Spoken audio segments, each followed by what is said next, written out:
ഇന്നേ ഞാനൊരു പ്രത്യേകതരം മാങ്ങാക്കറി വെക്കാനായിട്ട് പോവുകയാണേ. മാങ്ങാക്കറിയല്ല, മാങ്ങ അച്ചാറെന്നോ മാങ്ങ പെരട്ടെന്നോ എന്ത് വേണോ ഇതിനെ പറയാം. അതിന് വേണ്ടിയിട്ട് ഒരു 3 മാങ്ങ ഞാൻ അരിഞ്ഞു വെച്ചിട്ടുണ്ട്. ഈ മാങ്ങ ഒന്ന് അല്പം ഒന്ന് വിളഞ്ഞു പോയി, അതാണ് ഈ മഞ്ഞ നിറത്തിൽ കാണുന്നത്. അപ്പം ഞാൻ നല്ലവണ്ണം അരിഞ്ഞു വെച്ചിട്ട് ഇതാ 1 സ്പൂൺ കായപ്പൊടി, 1 സ്പൂൺ തികച്ചില്ല, കായം നല്ല കായമാണ്, അതിന് കുറച്ച് ഞാൻ ഇട്ടിട്ടുള്ളൂ, ഭയങ്കര നല്ല ചുവയുള്ള കായം. ഇതൊന്ന് ആദ്യം നമുക്കൊന്ന് ഈ കായം ഒന്ന് മിക്സ് ചെയ്യാവേ.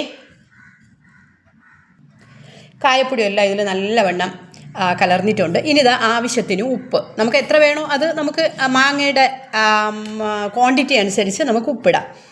ഇതും ഒന്ന് നല്ലവണ്ണം ഒന്ന് മിക്സ് ചെയ്യാവേ. ഇതാ നല്ലവണ്ണം ഒന്ന് മിക്സ് ചെയ്തിട്ടുണ്ട്. ഇനി എന്താണെന്ന് പറഞ്ഞാൽ ഉലുവയും കടുകും കൂടെ പൊടിച്ചതാണേ, വറുത്ത് പൊടിച്ച തരിതരാ പൊടിച്ചിട്ടുണ്ട്. ഇത് ഞാൻ ഇതിലോട്ടൊന്ന് ഇടുവാണേ. ഇച്ചിരി കൂടുതലായാലും കുഴപ്പമില്ല, ഉലുവയും കടുകും കൂടിയെന്ന് പറഞ്ഞ് പ്രശ്നമില്ല. ഇതാ ഞാൻ ഇത്രയും ഞാൻ ബാക്കി വെച്ചിട്ടുണ്ട്, വേണമെങ്കിൽ ഇത് ഇടാം. ഇതും ഒന്ന് മിക്സ് ചെയ്യട്ടെ. ഇതെല്ലാം നല്ല മിക്സ് ആയിട്ടുണ്ട്. ഇനി അടുത്ത് നമുക്ക് ചേർക്കേണ്ട എന്തെന്ന് പറഞ്ഞാൽ മുളക് പൊടിയാണേ. ഞാൻ ഒരു 3 സ്പൂൺ കാശ്മീരി മുളക് പൊടി ചേർത്തിട്ടുണ്ട്.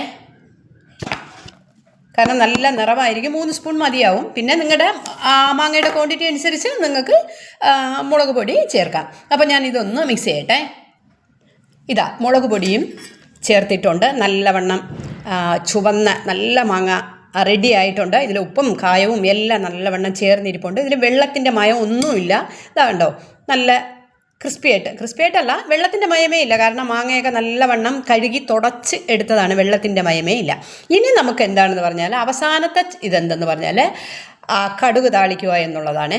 അതിന് വേണ്ടിയിട്ട് ഞാൻ എന്തൊക്കെയാണെന്നുള്ളത് പറഞ്ഞു തരാവേ. അതിന് വേണ്ടിയിട്ട് ഒരു ചീനച്ചട്ടി അടുപ്പി വെച്ചിട്ടുണ്ട്. ഇതാ അതിൽ ഞാൻ ഇച്ചിരി നല്ലെണ്ണ അങ്ങോട്ട് ഒഴിക്കുവാണേ. കുറച്ച് മതി, ഒരുപാട് വേണ്ട, കുറച്ച് നല്ലെണ്ണ ഒഴിച്ചിട്ടുണ്ട്. ഒരല്പം കടുക് ഇട്ടിട്ടുണ്ട്, കാരണം കടുക് ഉലുവയും ഇട്ടിട്ടുണ്ട്, അതുകൊണ്ട് കുറച്ചിട്ടാൽ മതി. 2 വറ്റൽ മുളക് ഒന്ന് അങ്ങോട്ട് ഇടുവാണേ.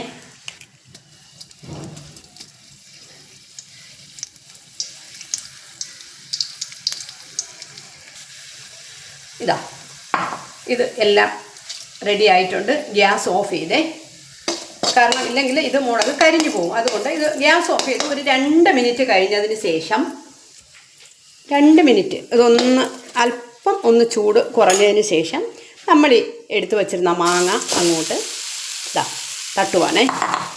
വെള്ളമയമൊന്നുമില്ല. ഇപ്പം മുളകും എല്ലാം കൂടെ നല്ലവണ്ണം മിക്സായി കലർന്ന് ഇരിപ്പുണ്ട്. ചെറിയ ചൂടിൽ നമ്മളൊന്ന് തട്ടിയിട്ടുണ്ട്. ഇതൊരു 2 മിനിറ്റ് കഴിഞ്ഞിട്ട് നമുക്ക് പാത്രത്തിലോട്ട് മാറ്റാം. ഇതാ നമ്മൾ ഈ പാത്രത്തിലോട്ടൊന്ന് മാറ്റുവാണേ.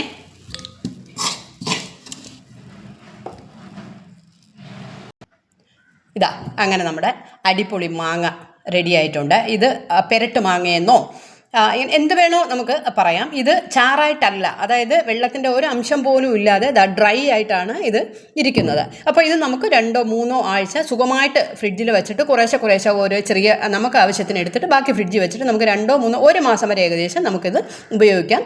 വിനാഗിരിയോ ഒന്നും ചേർക്കുന്നില്ല, ആരോഗ്യത്തിന് പ്രശ്നമുള്ള ഒരൊറ്റ സാധനവും ചേർക്കാതെ അടിപൊളി മാങ്ങാക്കറി റെഡി ആയിട്ടുണ്ട്.